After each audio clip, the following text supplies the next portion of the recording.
What's the most chilling thing your young child has ever said that made you realize they knew something they shouldn't? My daughter Sophie was 4 when she said something that made my blood run cold. We were having breakfast on a Tuesday morning in our suburban kitchen. I was rushing around frantically, packing her lunch for preschool, checking the weather on my phone, when she looked up from her cereal bowl with those big blue eyes and said, "Mommy, why does Daddy hurt the ladies in the basement?" I nearly dropped the juice box I was holding. The words hit me like a physical blow, reverberating through my skull like a gunshot. "What did you say, sweetheart?" She repeated it, word for word, like it was the most normal question in the world. Her little voice was so matter-of-fact, so innocent. The way other kids might ask why the sky is blue, or where babies come from. My husband Mark had left for his business trip the night before, driving off in his pristine sedan with his leather briefcase and pharmaceutical samples. He traveled constantly for work, pharmaceutical sales, he claimed, always gone 3 or 4 days at a time, visiting hospitals and medical conferences across the tri-state area. The basement was his workshop, strictly off-limits to both Sophie and me. He'd installed a heavy industrial lock 2 years ago, the kind you'd see on a storage unit, claiming he was storing expensive equipment and didn't want burglars getting access to thousands of dollars worth of medical supplies. "Sophie, honey, Daddy doesn't hurt anyone. Where did you hear that?" She tilted her head, genuinely confused by my panicked reaction. Her blonde curls bounced as she moved, catching the morning sunlight streaming through our kitchen window. She was wearing her favorite purple dress with tiny unicorns on it. I heard them crying last night. The lady with the yellow hair was really scared. She kept saying please over and over, like when I beg you for extra cookies. My hands started shaking uncontrollably. The coffee mug I was holding rattled against the counter. Mark had been in the basement until nearly midnight, claiming he was organizing inventory for his next sales trip to Chicago. I'd heard music playing through the floor, classical music, which struck me as completely odd since Mark hated anything that wasn't classic rock. He always said classical music was pretentious garbage for people who thought they were better than everyone else. I'd assumed he was using it to drown out the sound of power tools, or maybe listening to something educational. "What lady, baby? There's no lady in our basement." Sophie stirred her Cheerios thoughtfully, the spoon making tiny clinking sounds against the ceramic bowl. She was always so careful with her breakfast, never spilling a single drop on her placemat. "The one who looks exactly like the missing lady on TV. She keeps asking for her mommy and crying really loud." The missing lady on TV. My stomach dropped to the floor like a stone. For 3 weeks, every local news broadcast had been covering the disappearance of Jennifer Walsh, a 23-year-old nursing student with long blonde hair who looked remarkably young for her age. She'd vanished from Mercy General's parking lot after finishing her night shift. Her car was found unlocked with her purse still inside, keys in the ignition. The entire community was on edge. Parents were walking their college-aged daughters to their cars. The university had tripled security patrols. "Sophie, you were asleep last night. You must have had a bad dream or maybe saw something scary on TV." She shook her head firmly, her expression deadly serious in that way only children can manage when they know adults aren't believing them. "I wasn't sleeping, Mommy. I was really thirsty, so I went downstairs for water from the kitchen. That's when I heard them making noise." "Them?" Her voice dropped to a whisper and she glanced nervously toward the basement door as if afraid someone might hear us talking. "The crying ladies. There's more than one now. Daddy has lots of them down there and they're all really sad." I couldn't breathe. The kitchen felt like it was spinning around me in slow motion. This had to be a coincidence. A child's overactive imagination fed by too much news coverage. But Sophie had never been one to make up elaborate stories or lie about anything. She was practical, literal, observant, just like her father. She noticed details other kids missed and remembered conversations word for word. That's when she said the thing that changed everything forever. Daddy saw me listening at the door. He got really mad and grabbed my arm tight. He told me if I ever tell anyone about the ladies, something really bad will happen to you. The juice box fell from my numb fingers, apple juice splashing across the linoleum floor in a sticky puddle. Sophie looked at the mess with genuine concern. "Are you okay, Mommy? You look really white." I somehow managed to clean up the spill and get Sophie ready for school, my mind reeling the entire time. I helped her into her tiny pink backpack, made sure she had her lunch money, and kissed her goodbye like it was any other normal Tuesday. But nothing would ever be normal again. I dropped her off at Little Scholars Preschool in a complete daze, barely managing to respond to Mrs. Patterson's cheerful good morning greeting. I signed her in mechanically, watching other parents chatting about weekend plans and birthday parties. Their lives seemed so simple, so innocent. Back home, I stood outside the basement door for the first time in months. Mark had made it crystal clear that his workspace was private territory. "I need one place in this house that's just mine," he'd said when I'd asked about helping him organize down there. "You have the entire upstairs, the kitchen, the living room. Can't I have just one space?" The heavy padlock gleamed silver against the dark wood. I tried to remember exactly when he'd installed it. It was right after our neighbor Mrs. Henderson's house was broken into last spring. 3 houses on our street had been hit within a month. "Just being cautious," he'd explained. "Can't be too careful these days. Crime is getting worse everywhere." I pressed my ear against the door, holding my breath. Silence. But then I heard it. A faint scratching sound, like fingernails against wood. And was that whimpering? A soft, desperate sound that made my skin crawl. My heart hammered so hard I thought it might burst from my chest. I backed away from the door, nearly tripping over the laundry basket I'd left at the bottom of the stairs. This was insane. I was letting a 4-year-old's imagination destroy my marriage, my sanity, my entire understanding of reality. Mark was a pharmaceutical sales rep. He had awards hanging in his office upstairs. Salesman of the Year 3 times running. He gave presentations about new medications to doctors and nurses. He'd brought home photos from medical conferences, showing him shaking hands with hospital administrators and pharmaceutical executives, doctors and nurses, like Jennifer Walsh. I spent the day cleaning obsessively, trying to distract myself from the growing dread in my chest. Every creak of the house made me jump. When the washing machine shifted during its spin cycle, I nearly screamed. I scrubbed the kitchen counters until my hands were raw and bleeding, reorganized the pantry twice, and vacuumed the living room carpet so many times I could see the tracks in the fibers. But I couldn't stop thinking about Sophie's words, the absolute certainty in her voice, the way she'd glanced toward the basement door with fear in her eyes. When Mark called at lunch to check in, as he always did during his trips, his voice sounded different, more strained. "How's everything at home?" he asked. "Fine. Sophie's at school. I'm just cleaning." Good, good. Nothing unusual happening? I almost told him about Sophie's comment. Almost asked him directly if there was something I should know, but something in his tone stopped me. "No, nothing unusual. When will you be home?" "Thursday evening, like always. I love you. I love you too." But as I hung up, I realized I wasn't sure if that was true anymore. I started thinking about our relationship differently, how Mark always knew where I was, who I talked to, what I spent money on, how he'd gradually convinced me to quit my job, stop seeing friends, rely on him completely, how he monitored our phone bills, internet usage, even my social media accounts. He'd made it seem caring, protective. Now it felt sinister. I remembered how he'd reacted when I'd suggested getting a job when Sophie started preschool. "We don't need the money," he'd said. "Sophie needs her mother available. What if there's an emergency at school?" When I'd mentioned missing my work friends, he'd pointed out how much more time we had together now. When I'd wanted to visit my sister more often, he'd reminded me how expensive gas was getting. He'd systematically isolated me from everyone and everything that might give me independence or outside perspective. When I picked up Sophie from school, I studied her face for any sign that she'd been coached or was making things up. But she chattered happily about finger painting and story time, completely normal except for the way she avoided looking toward the basement door when we came inside. "Tell me more about what you heard last night,"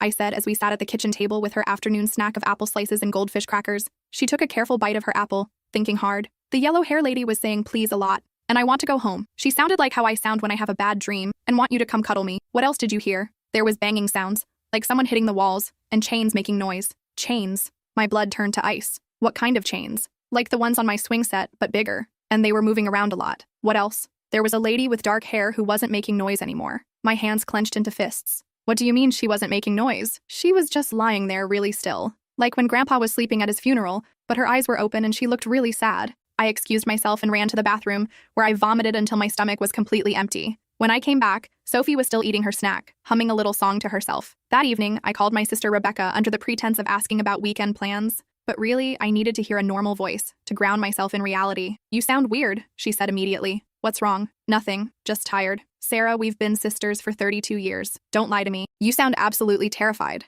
I almost told her everything. The words were right there, ready to spill out like water from a burst dam. But then I imagined trying to explain that my 4-year-old claimed there were kidnapped women in our basement. Rebecca would think I'd had a complete nervous breakdown. She'd probably call Mark herself, worried about my mental state. "I'm fine, really, just dealing with some stress." "What kind of stress?" "Is Mark okay? Is Sophie okay? You're scaring me." "Everyone's fine. I think I might be getting sick. You know how paranoid I get when I'm coming down with something." After I hung up, I realized I hadn't actually been sick in over a year. Mark was very particular about hygiene, vitamins, and preventive care. He monitored everything I ate, everything Sophie ate. He said it was because he understood the importance of health better than most people, having worked in pharmaceuticals for so long. I also realized I hadn't actually worked since Sophie was born 4 years ago. Mark had insisted we didn't need the money, that his salary was more than enough for our comfortable lifestyle. He'd gradually convinced me to quit my job at the marketing firm, saying Sophie needed her mother at home full-time. When had that happened? When had I become so completely dependent on him for everything? My old colleagues had stopped calling after I'd declined their invitations so many times.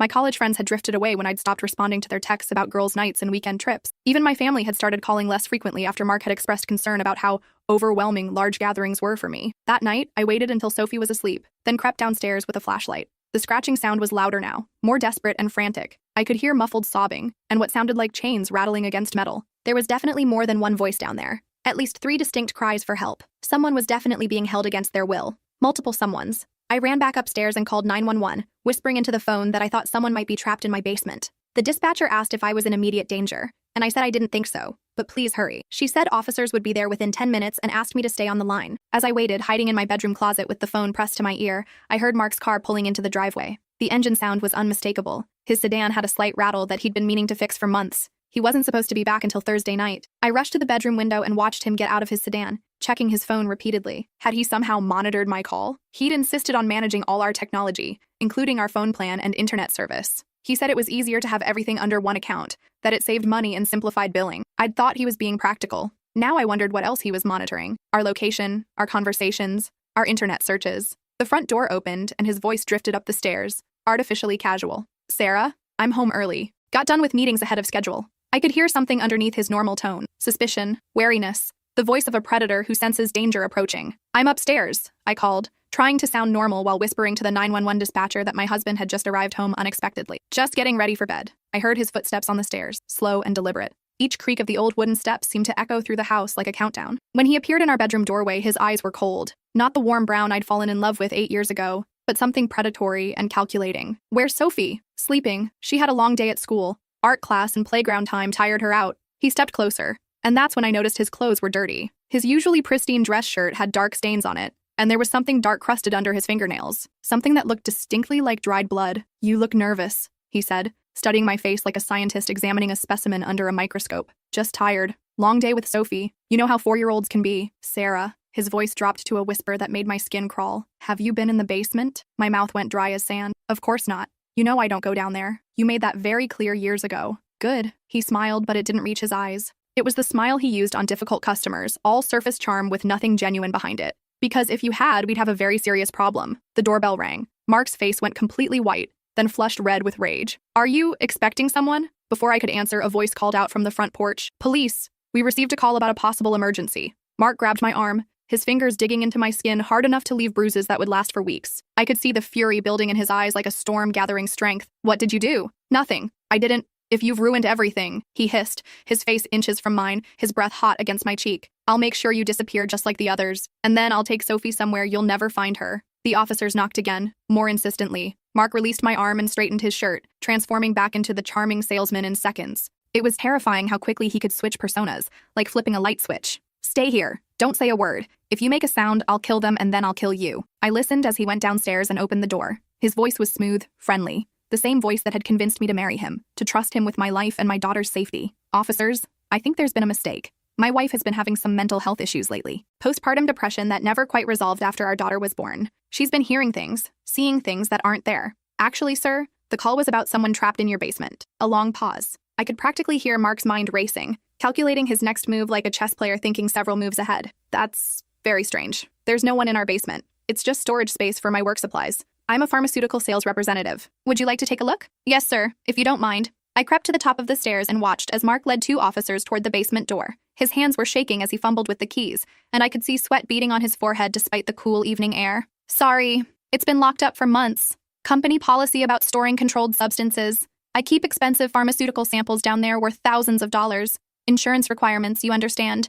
The lock clicked open. As soon as the door opened, the smell hit them like a physical wall. Even from upstairs, I could smell it. A sickly sweet odor that made my stomach turn violently. Death, decay, human waste, terror, the smell of suffering. One of the officers immediately radioed for backup and an ambulance, his voice urgent and professional. We need multiple units and EMS at 1247 Maple Street. Possible kidnapping situation. Multiple victims. Send the crime scene unit and the coroner. Sir, I need you to step away from the door and put your hands where I can see them. There must be some mistake. Hands visible. Step back from the door. Now. I have rights. I'm a respected member of this community. I sell life-saving medications to hospitals across 3 states. I have awards, references. Sir, hands where I can see them. Do not make me ask again. The second officer was already calling for crime scene investigators and the medical examiner. I heard him say multiple victims and immediate medical attention needed and possible homicide scene. Mark was handcuffed on our front lawn as more police cars arrived, their red and blue lights painting our suburban street in ominous colors. Neighbors came out to watch, their faces shocked and horrified. I saw Mrs. Henderson from next door covering her mouth in disbelief. The Johnsons from across the street were holding their teenage daughter close, as if suddenly realizing that monsters could live anywhere. The next few hours were a blur of overwhelming activity. More police arrived in a seemingly endless stream. Crime scene investigators with cameras and evidence bags. The medical examiner with her team. FBI agents in dark suits. I watched from the living room window as they carried out 2 black body bags and one woman who was barely alive, strapped to a gurney with IV lines running into her arms. Jennifer Walsh was found chained to a wall in what Mark had converted into a soundproof cell. She was dehydrated, traumatized, and barely conscious, but breathing. She'd been down there for 3 weeks, surviving on minimal water and scraps of food that Mark had thrown down to her when he remembered. The other 2 had been down there much longer, months. They'd died from injuries, infection, and deliberate neglect. Mark had kept detailed journals about each victim, documenting their decline with clinical detachment. Detective Morrison, a kind-faced woman in her 50s with graying hair and gentle eyes, sat with me in my kitchen while they processed the scene. She spoke with the authority of someone who'd seen the worst humanity had to offer, but still retained her compassion. Your husband is being charged with kidnapping, aggravated assault, murder, and federal crimes related to transporting victims across state lines, she said gently. We're going to need to talk to Sophie about what she saw and heard, but we have specially trained officers who work with children. She's just 4 years old. She doesn't understand any of this. I know. Our child psychologist will make sure she's not traumatized further. But her testimony could be crucial for convicting your husband and possibly saving other lives. How many? I asked, my voice barely a whisper. How many what? How many women were down there? How many did he kill? Detective Morrison's expression darkened. We found evidence of at least 7 other victims over the past 3 years. We're still processing the scene, but we think there may be more. Many more. 7 other victims. Women who had families, friends, careers, dreams, futures that were stolen from them. Women who had simply vanished without a trace, leaving behind heartbroken families who never knew what happened to their daughters, sisters, mothers. Your daughter saved Jennifer Walsh's life, the detective continued. The medical examiner says if you hadn't called when you did, she wouldn't have survived another 24 hours. Her body was shutting down. Sophie spent the next week staying with my sister Rebecca and her family while our house was processed as a crime scene. Yellow tape surrounded our property like a contamination barrier. News vans lined our street for days. Reporters knocked on doors constantly, trying to get statements from neighbors about the monster of Maple Street. The local news coverage was relentless. Our wedding photo appeared on every channel, high school yearbook pictures of the victims, timeline graphics showing when each woman had disappeared, expert commentary about serial killers and how they hide in plain sight. When Sophie came home, she seemed remarkably normal, but I started her in therapy immediately with Dr. Chen, a child psychologist who specialized in trauma recovery. Children, Sophie's age often don't understand the full gravity of what they witness, Dr. Chen explained during one of our first sessions. This can actually protect them psychologically. She knew something was wrong, but she doesn't comprehend the true horror of what was happening in your basement. She knew she needed to tell someone, Dr. Chen continued. Children have incredibly strong instincts about danger, even when they can't articulate why something feels wrong. Sophie's natural honesty and trust in you saved multiple lives. The investigation revealed the full scope of Mark's crimes over the next several months. He'd been using his pharmaceutical sales job as the perfect cover for his activities, scouting victims from hospitals across 3 states. He would identify women who worked night shifts, study their routines for weeks or even months, and then abduct them from isolated parking lots. His sales territory gave him the perfect excuse for traveling and being away from home for extended periods without raising suspicion. The FBI found a detailed journal in his car describing each victim, their names, ages, physical descriptions, work schedules, home addresses, family situations, personal habits, fears. He'd kept photographs of them, both before and after their abductions, trophies from each crime. The man I'd shared a bed with for 8 years, who I'd trusted with my child, was a methodical, calculating monster who had been planning this for years. They also found evidence that he'd been planning to expand his operation significantly. He'd purchased property in 2 other states under false names, isolated farmhouses where he could hold more victims without any possibility of detection. He'd been researching soundproofing techniques, security systems, and disposal methods. Your call that night stopped what could have become one of the worst serial killing sprees in American history, Detective Morrison told me months later. He was escalating rapidly and had the resources and knowledge to continue for years without detection. The trial lasted 8 months and dominated local news coverage completely. Mark's defense team tried desperately to claim I had planted the evidence, that I was having an affair and wanted to frame him for crimes I'd committed myself. They painted me as an unstable housewife who was jealous of her husband's success and travel schedule, suffering from severe mental illness and delusions. They brought in psychiatrists who testified about postpartum depression, false memory syndrome, and the possibility that I'd orchestrated everything to gain sympathy and attention. They suggested that Sophie had been coached to lie, that a 4-year-old's testimony couldn't be trusted. But the forensic evidence was overwhelming and undeniable. DNA evidence linked Mark to all the victims. The basement had been specially soundproofed and equipped with restraints, chains, monitoring equipment, and tools designed for torture. Security footage from hospital parking lots showed his car in the vicinity when several women disappeared. Cell phone records placed him at the locations during the estimated times of abduction. Most damning of all were his own journals, written in his distinctive handwriting, documenting every detail of his crimes with clinical precision. During victim impact statements, Jennifer Walsh's mother stood before the court and thanked Sophie by name, her voice breaking with emotion. That little girl found her voice when my daughter couldn't find hers, she said through tears. She spoke for all the women who couldn't speak for themselves. She is the reason my daughter is alive today, and the reason this monster will never hurt anyone else. The families of the other victims also spoke. Parents who had spent years wondering what happened to their daughters, siblings who had never stopped looking, children who had grown up without their mothers. The courtroom was filled with grief, rage, and gratitude that the nightmare was finally over. Mark was sentenced to life without the possibility of parole on multiple counts of murder, kidnapping, and aggravated assault. He showed no remorse during the sentencing, staring straight ahead with dead eyes as if he was completely disconnected from reality. He never looked at me during the entire trial, but I heard from other inmates' families that he'd been asking questions about our new address and making threats about what he'd do when he got out. We moved across the country after the trial concluded. I used the money from selling the house, after extensive cleaning and renovation, to remove all traces of what had happened there, to start completely over in Oregon, as far from that nightmare as possible. The house sold for significantly less than market value. Even after professional crime scene cleanup and complete renovation, buyers were hesitant to purchase a home where such horrors had occurred. Eventually, a property developer bought it, tore it down completely, and built a new house on the foundation, but everyone in the neighborhood still knows what happened there. Sophie is 8 now and has no memory of that night or what she told me. The trauma specialist said children often forget traumatic events as a protective mechanism, especially when they're very young. Her mind protected her from the full horror of what she witnessed. She's in 3rd grade now, loves soccer and art class, and still has that same literal, practical way of seeing the world that saved Jennifer Walsh's life. She notices things other kids miss. When her teacher lost her wedding ring at school, Sophie found it in the playground sand where no one else had thought to look. When our elderly neighbor Mrs. Garcia fell in her garden and couldn't get up, Sophie was the one who spotted her from our kitchen window and alerted me immediately. Sometimes I wonder what would have happened if I hadn't listened to her. If I'd dismissed her words as imagination or bad dreams, the way so many adults dismiss children's concerns as unimportant. How many more women would have disappeared into that basement? How many more families would have been destroyed? Last month, Detective Morrison called to tell me they'd connected Mark to 6 more missing persons cases from before he moved to our state. A nursing student in Ohio who disappeared 2 years before we met. A hospital administrator in Pennsylvania. A pharmacy technician in West Virginia. A medical records clerk in Kentucky. 2 more women from different states whose cases had gone cold years ago. The investigation is ongoing, and they believe there may be more victims they haven't identified yet. Your daughter may have prevented dozens of other kidnappings and murders, she said. He was escalating rapidly. The time between abductions was getting shorter, and the violence was getting progressively worse. If he hadn't been caught when he was, we could have been looking at one of the worst serial killing cases in recent history. When I told Sophie she was a hero, she just shrugged in that matter-of-fact way she has, the same way she might respond to being told she did well on a spelling test. I just told the truth, Mommy. That's what you're supposed to do when something's wrong. She paused, then added thoughtfully, adults don't always listen to kids when they say important things, but you did. That's what made the difference. That night, I tucked her into bed in our new house, a house with no basement, no locks I don't have keys to, and windows that actually open. Every door in our house can be opened from both sides.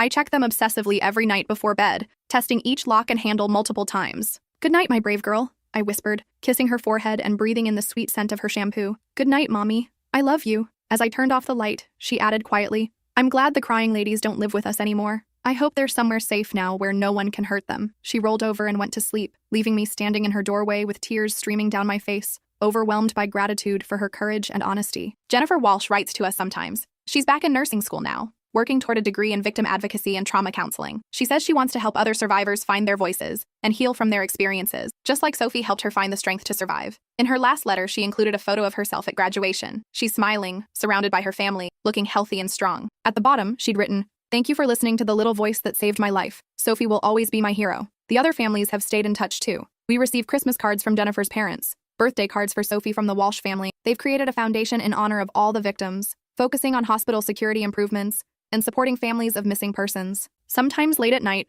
when Sophie is sleeping peacefully in her bed, I think about all the women who aren't here anymore, all the voices that were silenced before they could be heard, all the families that are still broken, still grieving, still searching for answers. But then I think about Jennifer Walsh, alive and helping other people heal. I think about all the women who didn't disappear because Sophie found the courage to speak up. I think about all the monsters who might be caught because parents are listening more carefully to their children. Sometimes the most important words come from the smallest voices. You just have to be willing to hear them. And when you do, you might just save a life.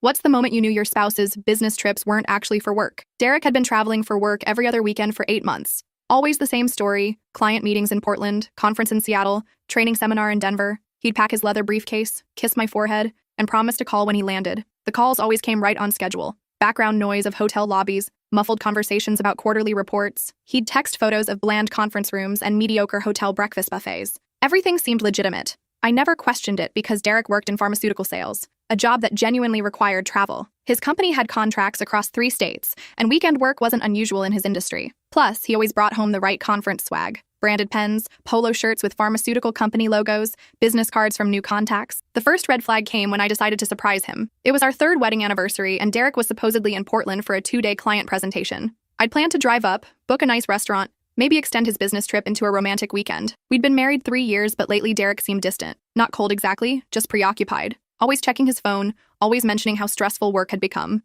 I thought a surprise visit might reconnect us, reignite whatever spark we'd been missing. I called his hotel to confirm his room number so I could send flowers ahead of my arrival. "I'm sorry, ma'am, but we don't have anyone by that name registered," the desk clerk said after checking twice. My stomach dropped. Maybe he'd changed hotels last minute? Derek was particular about accommodations. He preferred certain hotel chains, specific room types. I called the 3 other hotels he'd mentioned staying at during previous Portland trips. The Marriott, the Hilton, even the boutique place downtown he'd complained about once. Nothing. No Derek Castellanos anywhere. I sat in our kitchen, staring at my phone, trying to rationalize what I'd learned. Perhaps his company booked under a different name? Maybe there was some corporate account I didn't know about? Derek worked for a large pharmaceutical company. Surely they had special arrangements with hotels. But something felt wrong, really wrong. Then I remembered his work laptop. Derek always left it at home during trips, claiming company policy required him to use secure devices provided on-site. But if he was really traveling for pharmaceutical conferences, wouldn't he need his normal laptop for presentations? The man lived on that thing during regular work weeks. I opened it.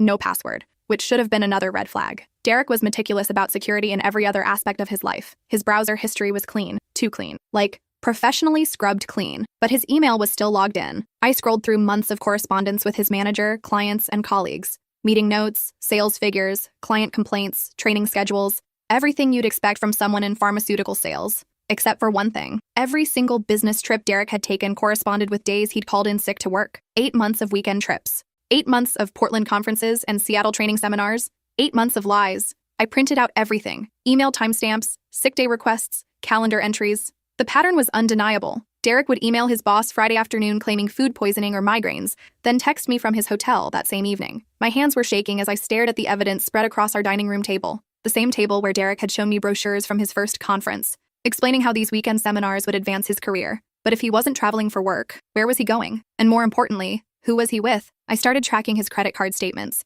something I'd never done before because I trusted him completely. We had a joint account for household expenses, but Derek maintained his own cards for work travel and personal purchases. He'd always said it was easier for expense reports if business and personal spending stayed separate. Getting access required calling the credit card company and pretending to be confused about charges. As his wife, they allowed me to verify recent transactions after I provided our address and Derek's social security number. What I found made my hands shake even more violently. Gas stations along Interstate 5, but heading south toward California, not north toward Portland or Seattle. Hotel charges in Sacramento, spanning multiple weekends. Restaurant bills for 2 people at romantic establishments with names like Bella Vista and Moonlight Terrace. Wine tastings in Napa Valley, couples massage sessions at luxury spas, and most damning jewelry store purchases, expensive ones, charges from Tiffany & Co. K Jewelers, even a local boutique jeweler I'd never heard of. I'd never received jewelry from any of Derek's trips. Not once. In fact, Derek had been oddly unromantic lately. No flowers, no surprise gifts, no spontaneous date nights. I'd attributed it to work stress, but now I realized he'd been saving his romantic energy for someone else.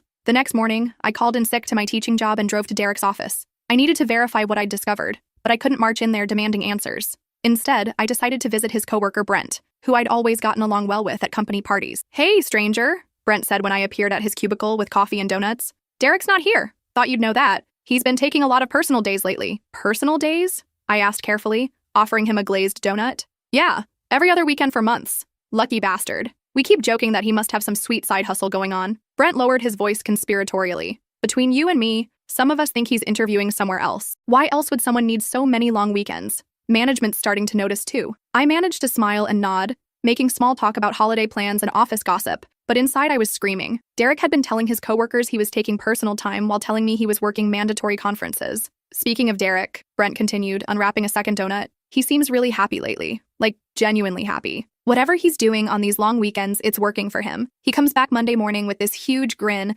talking about how recharged he feels." That detail hit me like a physical blow. Derek was happy. Because of whatever he was doing on his fake business trips, he was coming home to me refreshed and satisfied because he'd spent the weekend with someone else. Back home, I sat in Derek's home office, staring at the evidence I'd compiled, the fake hotel stays, the credit card charges for romantic dinners and jewelry, the pattern of lies spanning 8 months, but I still didn't know who he was with or why he'd constructed such an elaborate deception. That's when I decided to search more thoroughly. I went through Derek's dresser drawers, his closet, even the pockets of jackets he rarely wore. In his sock drawer, I found receipts he'd apparently forgotten about, receipts for lingerie purchases, sizes that definitely weren't mine. I wore a medium. These were all size small. Receipts for expensive perfume. Again, not brands I used. I was allergic to most fragrances, a fact Derek knew well. Then, hidden inside an old shoebox underneath some winter boots he never wore, I found the burner phone, a cheap prepaid device with dozens of text messages. The contact was saved simply as M. The messages told the entire story. M. "Can't wait to see you this weekend. I've missed you so much it physically hurts. Derek. Same here, baby. Told Claire I have a conference in Portland again. M. How much longer do we have to do this?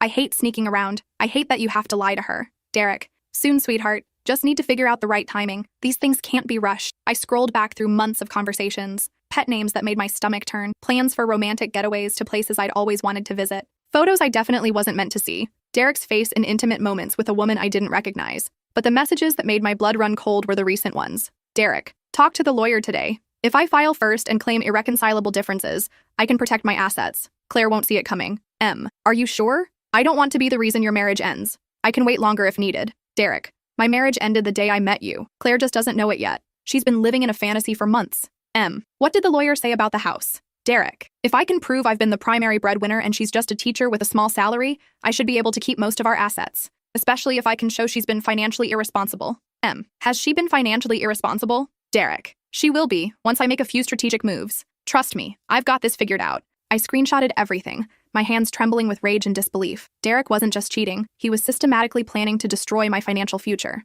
The fake business trips weren't just about hiding an affair. They were about creating a paper trail to support claims that he was a dedicated traveling employee who deserved to keep the assets we'd built together. I thought about all the times Derek had discouraged me from pursuing a master's degree that would increase my teaching salary, how he'd suggested I didn't need a separate savings account since we were partners in everything, how he'd insisted on putting most of our major purchases in his name only, claiming it was easier for tax purposes. I'd been played, systematically, deliberately played by the man I'd trusted with everything, but Derek had made one crucial mistake. He'd underestimated me. I spent the next week taking personal days of my own, consulting with a lawyer Derek had never met, in a different city. Patricia Henley specialized in divorce cases involving hidden assets and financial fraud. Her office was discreet, professional, and exactly what I needed. You need to document everything, Patricia advised, reviewing the evidence I'd brought. Bank records, credit card statements, phone records, employment records. And whatever you do, don't let him know you've discovered his plan. Men like your husband rely on the element of surprise. Patricia explained how Derek's strategy would likely unfold. He'd file for divorce, citing irreconcilable differences, claim I was financially dependent and unstable,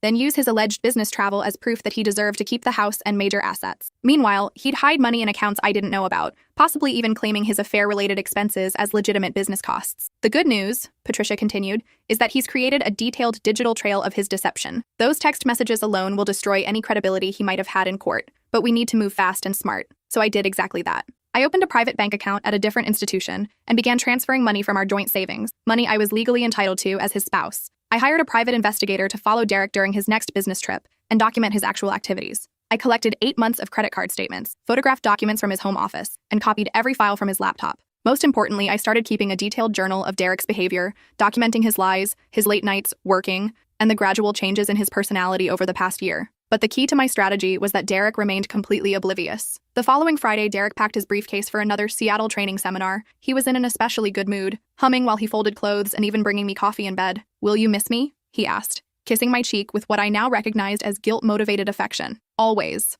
I lied, smiling back at him. "You're the best, Claire. I don't know what I'd do without you." The irony was suffocating, but I maintained my performance. "Drive safely. Call me when you get there." Once his car disappeared down our street, I got to work implementing the plan Patricia and I had developed. First, I met with the private investigator, Vincent Torres, who would follow Derek to Sacramento and document his activities. Vincent was a former police detective who specialized in infidelity cases. He promised comprehensive photo and video evidence of whatever Derek was really doing on his business trips. Next, I visited our bank and transferred exactly half of our joint savings to my new private account, an amount I was legally entitled to, but Derek wouldn't notice until he received his monthly statement. I also removed my name from several shared credit cards Derek had been using to fund his affair. Then I drove to Derek's office for what would be my final surprise visit. This time, I met with Derek's manager, Thomas Walsh, under the pretense of planning a surprise party for Derek's upcoming birthday. I brought homemade cookies and asked about Derek's recent travel schedule, claiming I wanted to ensure the party didn't conflict with any important work trips. Travel schedule? Thomas looked confused. Derek hasn't traveled for work in over a year. We shifted most of our client meetings to virtual calls after the pandemic. Much more cost-effective. "Oh,"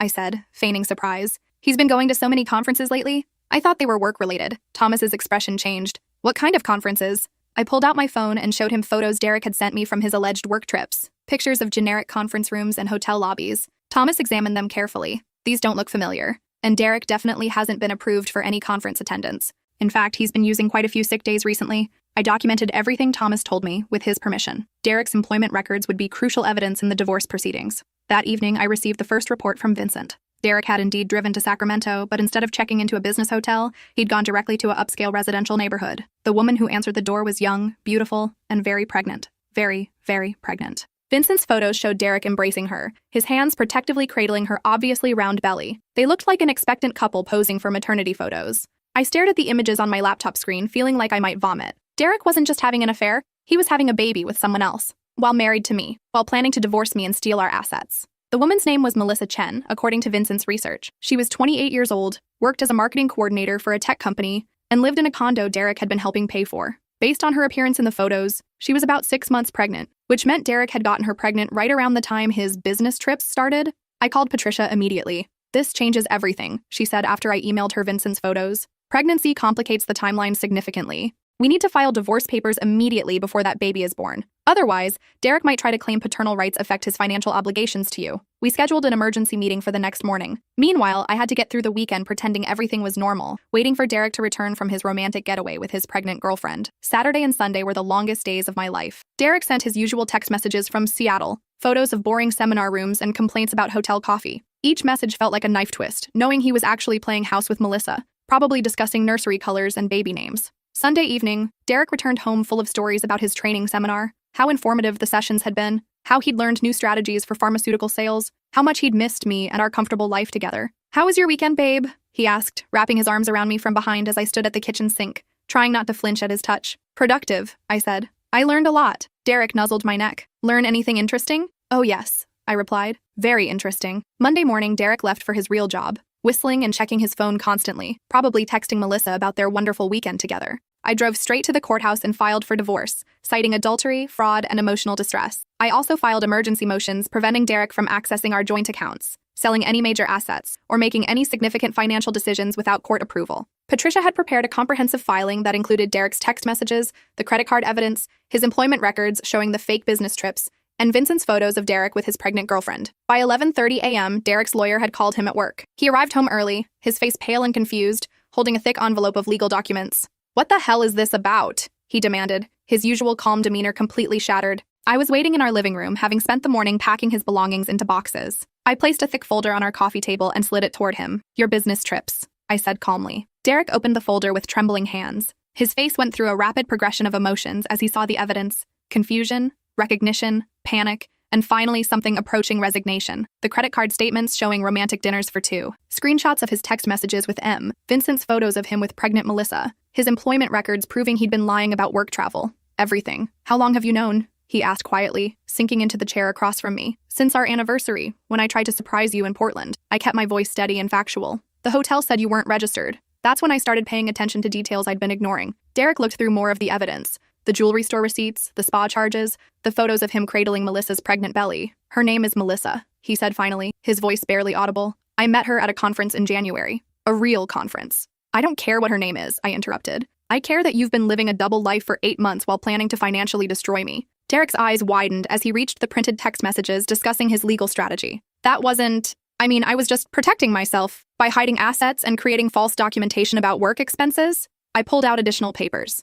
"Did you know that falsifying business travel for personal use is considered fraud? Your company's HR department found that very interesting when I provided them with your real credit card statements and Vincent's surveillance photos." Derek's face went completely white. "You contacted my work? You hired a private investigator?" "I contacted everyone who needed to know the truth. Your boss, HR, our insurance company, because they've been inadvertently covering your fake business travel claims, and of course, my lawyer." I gestured to the legal documents he was still holding. "Patricia Henley specializes in cases exactly like this." "This is insane," Derek said, standing up abruptly. "You're destroying my career, my reputation, everything we've built together, over a relationship that doesn't even mean anything." I laughed, actually laughed, a sound that surprised both of us. "It meant enough for you to get her pregnant. It meant enough for you to plan an elaborate divorce strategy around hiding your assets. It meant enough for you to spend 8 months systematically lying to my face while I made your dinners and did your laundry." Derek tried a different approach. He sat back down, reaching for my hands, his voice taking on the pleading tone I'd heard him use with difficult clients. "Claire, please. I know I made mistakes, huge mistakes, but we can work through this. I'll end things with Melissa. I'll go to counseling. I'll do whatever it takes to save our marriage." "What about the baby?" I asked. Derek's face crumpled. That's complicated." "No, it's really not. You're going to be a father with another woman. You've been planning this for months. The only complication is that you got caught before you could execute your plan to leave me financially devastated." I showed him more documents Patricia had prepared, financial analyses showing how Derek's proposed divorce strategy would have left me with virtually nothing while he kept the house, most of our savings, and avoided paying significant alimony due to my low teaching salary. "You were going to claim I was financially irresponsible while you spent our money on another woman's pregnancy," I continued. "You were going to use your fake business travel as evidence that you deserve to keep our assets. You had it all figured out." Derek stared at the papers, probably realizing for the first time how thoroughly his plan had been exposed. "What do you want?" he asked finally. I want exactly what I'm legally entitled to, plus compensation for the money you stole from our joint accounts to fund your affair, plus punitive damages for fraud and emotional distress. The divorce proceedings took 8 months to finalize. Derek lost his job after the company conducted a full investigation into his falsified expense reports and discovered he'd been claiming personal travel as business expenses for tax purposes. The IRS became involved when they learned Derek had been deducting his affair-related trips as business costs. Melissa stopped returning Derek's calls once his employment situation became public, and the legal bills started mounting. Apparently, unemployed men facing fraud charges are less attractive than successful pharmaceutical executives, even when there's a baby involved. Derek had to sell his car, his boat, and several valuable pieces of art we'd collected together just to pay legal fees. The court ordered him to repay $23,000 in misappropriated funds, plus my legal costs, plus ongoing child support to Melissa once their baby was born. He was also required to continue paying the mortgage on our house until I decided whether to sell it or buy him out, a decision the court said I could take up to 2 years to make given the circumstances. I chose to buy him out immediately. With my teaching salary, the settlement money, and a promotion to department head that came through during the divorce proceedings, I could afford the payments. Plus, I'd grown to love the house during our marriage. Just because Derek had turned it into a crime scene didn't mean I should lose my home too. The final hearing was on a Thursday morning in October. Derek sat across the courtroom with his third lawyer. He'd burned through 2 others when he couldn't pay their fees, looking defeated and much older than his 34 years. When the judge finalized our divorce and the financial arrangements, Derek glanced over at me one last time. I think he expected to see anger or hurt or even pity. Instead, I smiled at him, a genuine, happy smile, because I was free. That evening, I found a bottle of champagne Derek had brought home from his last real business trip 2 years ago, before Melissa existed. I opened it and toasted myself in my empty kitchen, empty because Derek had taken his belongings and left me with the furniture I'd chosen and loved. To business trips, I said aloud, and learning the truth. 3 months later, my coworker mentioned seeing Derek at a local grocery store. He was working as a cashier at a discount chain, living in a studio apartment in the worst part of town. Melissa had moved back to her parents' house in Oregon with their baby, a daughter Derek had no money to visit regularly. His pharmaceutical career was over. Fraud allegations follow you in that industry, and Derek's former colleagues had made sure word spread quickly through their professional networks. I felt a brief moment of pity, then remembered the text messages where he'd called me financially irresponsible while planning to destroy my future. Some people call it revenge. I call it consequences. My lawyer, Patricia, became a genuine friend. She helped me understand that Derek's pattern of deception and manipulation probably went back years, in ways I'd never discovered. The elaborate fake business trips were just the most recent and boldest of his lies. Men like Derek don't start with grand schemes, she explained over coffee 6 months after my divorce was finalized. They start small, little white lies, minor manipulations, and build up confidence over time. Who knows what else he was hiding throughout your marriage? I didn't want to know anymore. I was finally free, financially secure, and ready to rebuild my life surrounded by people who told the truth. I started dating again after a year. Nothing serious, just coffee dates and casual dinners with men who didn't require FBI-level background checks to trust. It felt strange at first, trusting my instincts about people again. But Patricia had connected me with a therapist who specialized in helping people recover from manipulative relationships. Dr. Rachel Morrison helped me understand that Derek's behavior wasn't my fault, that there were no signs I should have caught earlier, and that trusting people isn't a character flaw, it's a strength that Derek had exploited. Healthy people don't typically assume their spouses are living double lives, Dr. Morrison explained. Your trust was normal. His deception was the aberration. Last spring, I got an unexpected text message from Derek. It arrived on what would have been our 4th wedding anniversary. I'm sorry for everything, it read. I know you'll never forgive me, but I want you to know that losing you was the biggest mistake of my life. I was a different person back then, selfish and stupid. I hope you're happy. I stared at the message for a long time, then showed it to Patricia over lunch. What do you think? I asked. I think he's broke, alone, and finally understanding what he lost, she said. But that doesn't make him a different person. It just makes him a person experiencing consequences.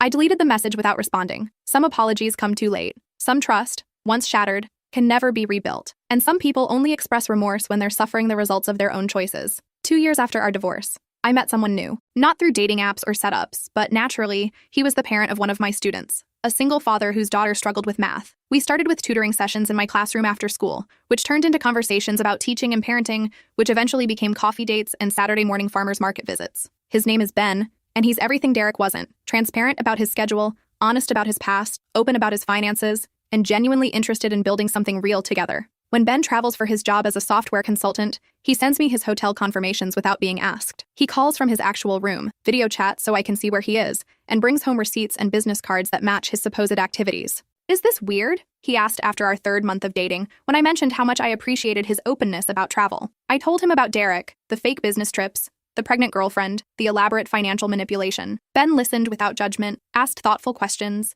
and never once suggested I was overreacting or being paranoid. That's not weird, he said when I finished the story. That's normal. Trust has to be rebuilt, especially after someone destroyed it so completely. We've been together for 8 months now. Ben's daughter Sophia is a bright, funny kid who calls me Miss Claire and helps me grade papers in exchange for hot chocolate and terrible math jokes. We spend weekends doing normal couple things: hiking, cooking, visiting museums, attending Sophia's soccer games. Last month, Ben had to travel to Austin for a week-long client project. He sent daily photos of his hotel room, the conference center, his meals, even the boring presentation slides he was reviewing. Not because I asked him to, but because he understood that transparency wasn't just about proving innocence. It was about building security. On his last night in Austin, Ben called me from his hotel room for our usual goodnight conversation. "I miss you," he said, his laptop open behind him showing work documents. "I miss you too," I replied, and meant it completely. "Claire, can I ask you something?" "Of course. Do you ever think about Derek? About what he's doing now?" I considered the question carefully. "Not really. Sometimes I wonder if he learned anything from losing everything, but mostly I just feel grateful that I discovered the truth when I did." "I'm grateful too," Ben said. "If Derek had been honest, you might never have been available when I needed a math tutor for Sophia." We laughed, but there was truth in his joke. Derek's betrayal had led me to rebuild my life more carefully, more intentional. I'd learned to trust my instincts, value my independence, and recognize genuine respect when I saw it. "Do you think you'll ever get married again?" Ben asked. "Maybe," I said. "With the right person. Someone who doesn't need to lie about where he's going or who he's with. Someone whose business trips are actually for business." Exactly. This morning, I woke up in my beautiful house, the one Derek tried to take from me, next to a man who answers his phone when I call, responds to texts promptly, and has never once made me question whether he's telling the truth about his whereabouts. I kept our house with its renovated kitchen where I'd once planned surprise anniversary trips and discovered devastating lies, but now it's filled with different energy, honest energy. Ben's coffee mug sits beside mine on the counter. Sophia's homework is spread across the dining room table. Photos from our recent camping trip are stuck to the refrigerator with magnets Ben brought back from his actual business trip to Denver. And I sleep soundly every night, knowing that everyone in my life is exactly where they claim to be. Sometimes I drive past the grocery store where Derek works, not out of malice, but because it's on my way to Sophia's school. I've never stopped in or tried to talk to him, but I've seen him through the windows. Older, thinner, wearing the red vest of a store employee instead of the expensive suits he used to prefer. I don't feel sorry for him anymore. I don't feel angry either. Mostly I feel thankful that his deception led me to a more authentic life with people who understand that love doesn't require lies, that trust isn't naive, and that some business trips really are just business trips.